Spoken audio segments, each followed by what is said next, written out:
Iran और Israel के बीच जारी इस भीषण टकराव ने पूरी दुनिया को दहला रखा है और इसी बीच 2 हफ्तों के दिखावटी सीज फायर ने तनाव को और ज्यादा गहरा कर दिया है। अमेरिका और ईरान के बीच बढ़ती तनातनी के बीच पूरी दुनिया की सांसें थमी हुई थी, लेकिन असली धमाका तब हुआ जब इस जलती हुई आग में पाकिस्तान ने घी डालने की जुर्रत कर दी। अब मिडिल ईस्ट की यह विनाशकारी जंग सीधे इस्लामाबाद की ओर मुड़ती दिखाई दे रही है, क्योंकि पाकिस्तान की एक हिमाकत ने ग्लोबल पावर प्ले की पूरी बिसात ही पलट दी है। दुनिया को लग रहा था कि 14 दिनों का यह युद्ध विराम शांति का पैगाम लाएगा, लेकिन इजराइल के प्रधानमंत्री बेंजामिन नेतन्याहू अब गुस्से से लाल है और उनका निशाना ईरान से हटकर अब पाकिस्तान की ओर होता दिख रहा है।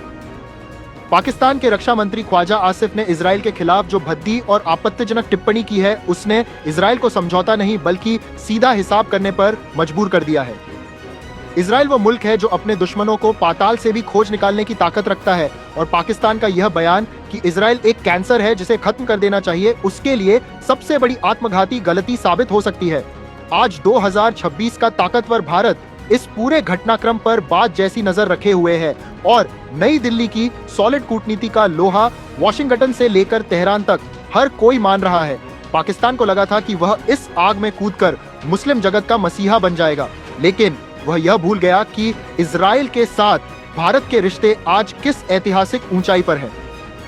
इजरायली डिफेंस फोर्सेस और उनकी खुफिया एजेंसी ने अब साफ संकेत दे दिए हैं कि ईरान तो पुराना लक्ष्य है ही, पर पाकिस्तान की इस बदजुबानी का जवाब भी अब उसी की भाषा में दिया जाएगा।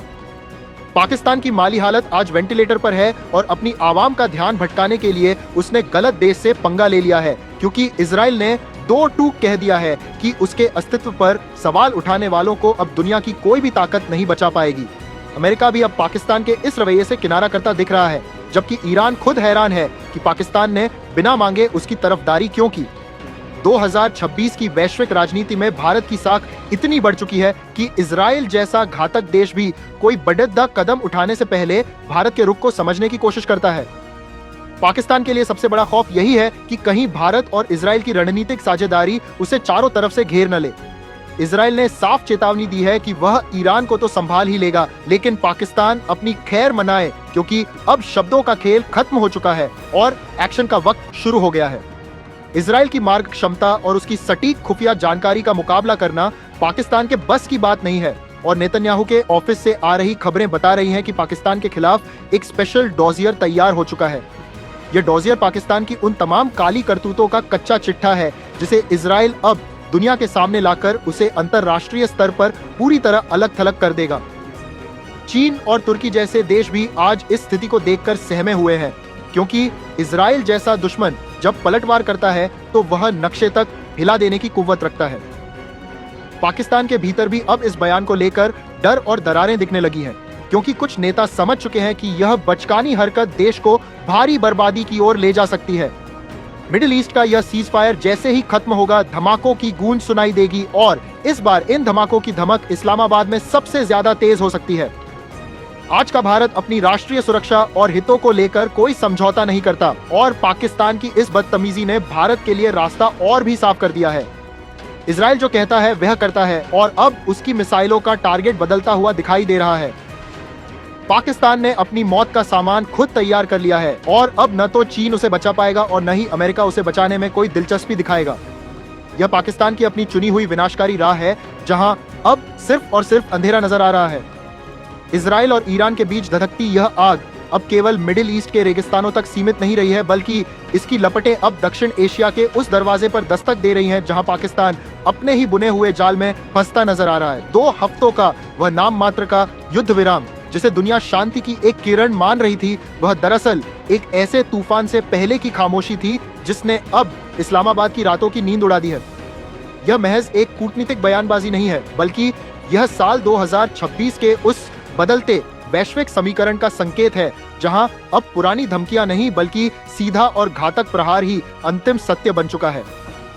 पाकिस्तान के रक्षा मंत्री के एक गैर जिम्मेदाराना बयान ने इजरायली युद्धक विमानों के रडार पर पाकिस्तान के उन ठिकानों को ला खड़ा किया है जिन्हें अब तक अभेद्य माना जाता था। इजराइल वो मुल्क है जो इतिहास में अपने अपमान का बदला लेने के लिए दशकों तक इंतजार कर सकता है, लेकिन वर्तमान के इस हाई वोल्टेज माहौल में बेंजामिन नेतन्याहू के पास इंतजार के लिए वक्त नहीं है।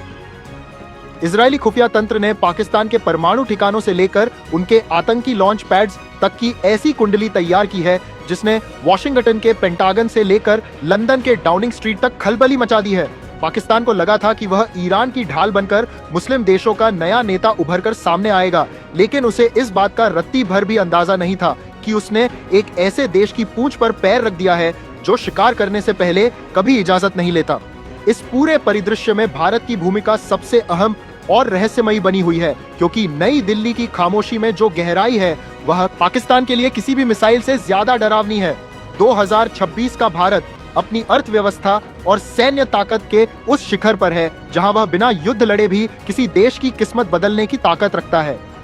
इजराइल ने पाकिस्तान को जो अल्टीमेटम दिया है वह केवल शब्दों का जाल नहीं है, बल्कि यह एक ऐसी सैन्य रणनीति का हिस्सा है जिसके तहत अब ईरान के साथ साथ पाकिस्तान के उन ठिकानों को भी निशाना बनाया जा सकता है जो इजराइल की सुरक्षा के लिए खतरा बने हुए हैं।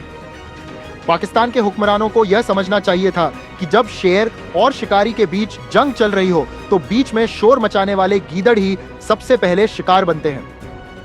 चीन, जो अब तक पाकिस्तान का सबसे बड़ा मददगार होने का दावा करता था, वह भी इजराइल की तकनीक और उनके मोसाद की सक्रियता को देखकर पीछे हटने पर मजबूर हो गया है। अमेरिका की दोहरी चालें भी अब पाकिस्तान को डूबने से नहीं बचा पा रही है, क्योंकि अब दुनिया के पावर सेंटर्स बदल चुके हैं और इजराइल ने यह साफ कर दिया है कि उसके अस्तित्व को कैंसर बताने वालों का इलाज वह खुद अपनी अत्याधुनिक मिसाइलों से करेगा। जैसे ही 2 हफ्तों की यह समय सीमा समाप्त होने की कगार पर पहुंचेगी, दुनिया एक ऐसे मंजर की गवाह बनेगी जो शायद ही किसी ने पहले सोचा होगा। इजराइल ने अपने विशेष ऑपरेशन ग्रुप्स को गुप्त संदेश भेज दिए हैं और भूमध्य सागर से लेकर हिंद महासागर तक फैले उनके युद्धपोत अब एक साथ सक्रिय हो उठे हैं।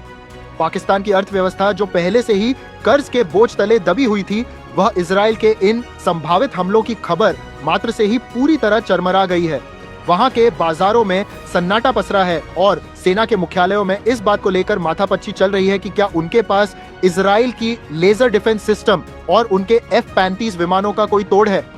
हकीकत यह है कि पाकिस्तान ने अपनी घरेलू राजनीति की रोटियां सेकने के चक्कर में देश को एक ऐसी खाई में धकेल दिया है जहां से वापसी का कोई रास्ता नहीं बचता। ईरान भी अब पाकिस्तान से दूरी बनाता दिख रहा है, क्योंकि उसे पता है कि इजराइल का गुस्सा अगर पाकिस्तान की तरफ मुड़ता है तो उसे अपनी तैयारी के लिए और वक्त मिल जाएगा। इस पूरे चक्रव्यूह में इजराइल ने पाकिस्तान के खिलाफ जो डिजिटल युद्ध शुरू किया है, उसने इस्लामाबाद के संचार तंत्र को पूरी तरह पंगु बना दिया है। इजरायली प्रधानमंत्री ने अपने संबोधन में जिस तरह से पाकिस्तान के अस्तित्व और उसकी आतंकी विचारधारा पर हमला किया है, उससे यह साफ है कि अब बात केवल बयानों तक सीमित नहीं रहने वाली है। 2026 की यह भीषण जंग अब एक ऐसे मोड़ पर है जहां मिडिल ईस्ट का बवंडर सीधे तौर पर दक्षिण एशिया की भौगोलिक स्थिति को बदल सकता है। भारत की तरफ से आने वाली हर प्रतिक्रिया को दुनिया बहुत गौर से देख रही है, क्योंकि भारत ही वो एकमात्र देश है जो इस समय इजराइल के गुस्से को शांत करने या उसे एक सही दिशा देने की क्षमता रखता है। लेकिन पाकिस्तान की दशकों पुरानी भारत विरोधी नीतियों ने उसे इस मुकाम पर लाकर खड़ा कर दिया है कि आज उसका सबसे करीबी पड़ोसी भी उसकी मदद के लिए हाथ आगे बढ़ाने से हिचक रहा है। इजराइल की वायुसेना ने अपने अभ्यास का दायरा बढ़ा दिया है और उनके ड्रोन अब पाकिस्तान की सीमाओं के बेहद करीब मंडराते देखे जा रहे हैं। यह महज एक मनोवैज्ञानिक दबाव नहीं है, बल्कि यह उस हमले की रिहर्सल है जो किसी भी वक्त इस्लामाबाद के तख्त को हिला सकता है। पाकिस्तान के परमाणु हथियारों का हौवा अब इजराइल के सामने बेअसर साबित हो रहा है, क्योंकि इजराइल ने यह स्पष्ट कर दिया है कि वह आत्मरक्षा के लिए किसी भी हद तक जाने को तैयार है। दोस्तों, आज की इस बड़ी खबर के बाद अगर आप ऐसे ही सटीक और तेज अपडेट लगातार पाना चाहते हैं तो अभी सब्सक्राइब करें और बेल आइकन दबाकर हमारे साथ जुड़े रहें।